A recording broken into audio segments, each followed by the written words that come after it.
यहां पर ही ना अपने जवाब जल्दी से पूरा कीजिएगा।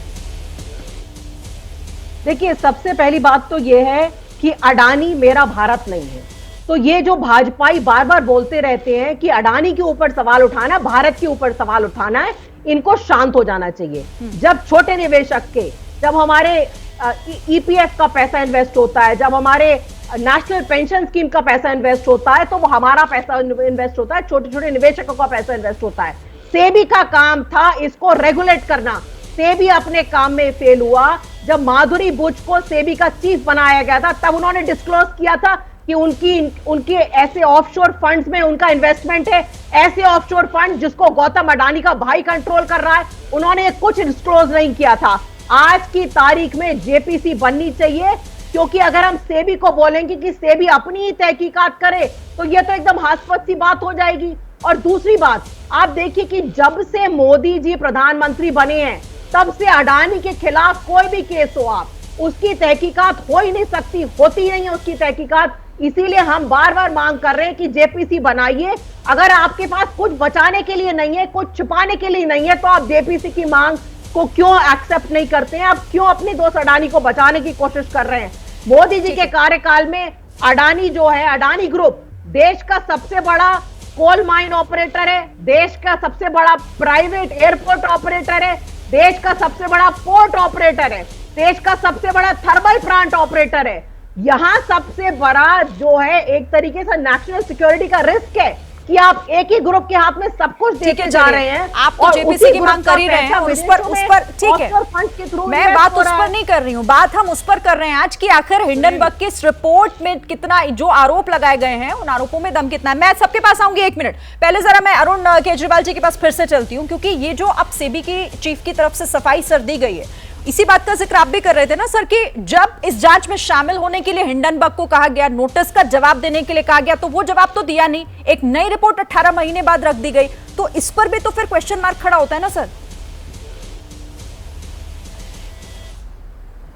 देखिए, सबसे बड़ी बात यह है, हिंडनबर्ग को यह लग रहा है कि वो कोई भी इंडियन रेगुलेटर के तहत जवाब देने का उसे काम नहीं है, क्योंकि वो इंडिया में रजिस्टर्ड नहीं है। वो ऑफशोर के रूट के थ्रू दूसरे के नाम के थ्रू काम करता है, और उसने टारगेट इंडियन कंपनीज को किया है। जब उसे कारण बताओ नोटिस दिया गया, अब उसके रिटेलिएशन में इसने माधवीपुरी बुच को टारगेट किया है। और अपने यहाँ पर देखिए, मैं मेंबर्स ऑफ पार्लियामेंट या पॉलिटिकल पार्टी के लोगों पर कमेंट करने के लिए नहीं बैठा हूं, लेकिन जब यहाँ की जनता जो इनको चुनती है और वो ये कमेंट करते हैं कि रेगुलेटर ने ये किया, ये अनाउंसमेंट, उनका डिक्लेरेशन कल का और आज का नहीं है, ये 2015 का है। ये निवेश 2017 में हुआ था, ये निवेश को 2018 में बदली किया गया था, और 2019 में उन्होंने माल बेच दिया था, जब हिंडनबर्ग की कोई आरोप नहीं थी अडानी के तहत। महज ये एक जो कहते हैं कंफ्यूजन क्रिएट करके लोगों को हाफ बेक नॉलेज देकर एक मुद्दा उठाया जा रहा है। पार्लियामेंट बंद हो चुका है, 2 दिन से इस चीज के ऊपर में गर्मा गर्मी हो रही है, और जब भी अपन सुनते हैं एक ही मांग होती है, जेपीसी जेपीसी जेपीसी जेपीसी। ये खाने पीने का शब्द हो गया है, आए दिन जेपीसी बनाइए, क्या चीज का मतलब है पता नहीं। वापस मैं मुद्दा बताता हूं शेयर बाजार का। एलआईसी के ऊपर सवाल उठाया गया कि एलआईसी ने अडानी ग्रुप में पैसा क्यों लगाया, वो पैसा डूब गया है, घट गया है। अडानी समूह के इन्वेस्टमेंट के ऊपर एलआईसी ने डिटेल दी कि उसने पैसा कमाया है, शेयर के भाव बढ़े हैं, उसने जो लगाया था उसमें कमाकर उसने रिटर्न अच्छे दिए हैं। एलआईसी के शेयर के भाव नए उच्चतम स्तर पर ट्रेड हो रहे हैं।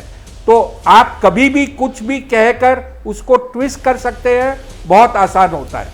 ठीक है सर, ठीक है सर, आपके पास में फिर से लौटूंगी और शुभ्रांश आपके पास भी आती हूँ। लेकिन जैसे ही घड़ी का काटा दोपहर 2:30 पे आए, बबीता जी का दिल सास बहू साजिश के लिए मचल जाए। और ये है इनकी बहू, पूरे दिन ऑफिस की टेंशन हो जाए गॉन जब ये करें अपना फेवरेट शो फ्री टाइम पे ऑन। इनकी तरह आप भी देखिए अपना फेवरेट शो अपने टाइम पर और डाउनलोड कीजिए एबीपी लाइव ऐप अपने स्मार्ट टीवी पर।